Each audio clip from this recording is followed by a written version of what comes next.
হাসরের মাঠে জাহান্নামকে ৭০,০০০ শিকল দ্বারা বেঁধে রাখা হবে। তখন জাহান্নাম বলতে থাকবে, কোথায় গুনাহগার বান্দাগুলো, তাড়াতাড়ি আমার পেটে দিয়ে দাও, আমি তাদের কলিজা পর্যন্ত পোড়াতে থাকব। তখন আল্লাহ তাআলা বলবেন, হে জাহান্নাম, একটু অপেক্ষা কর। কিন্তু জাহান্নাম থামতে চাইবে না। ফেরেশতারা শিকল দিয়ে ধরে রাখবে।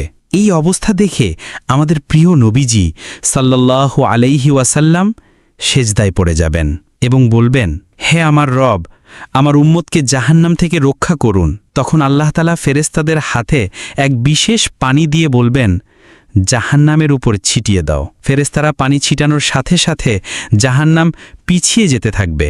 ফেরেশতারা বলবে, হে মালিক, এটা কিসের পানি? আল্লাহ তাআলা বলবেন, এটা জমজম বা কাউসারের পানি নয়, বরং এটা আমার বান্দার চোখের পানি। যখন তারা আমার ভয় কেঁদেছিল, আমি ওই পানিকে সোনার কলসিতে ভরে রেখেছিলাম, কারণ জাহান্নাম সব সহ্য করতে পারে, কিন্তু তওবাকারী বান্দার চোখের পানি সহ্য করতে পারে না। সুবহানাল্লাহ, কত দয়ালু আমাদের রব।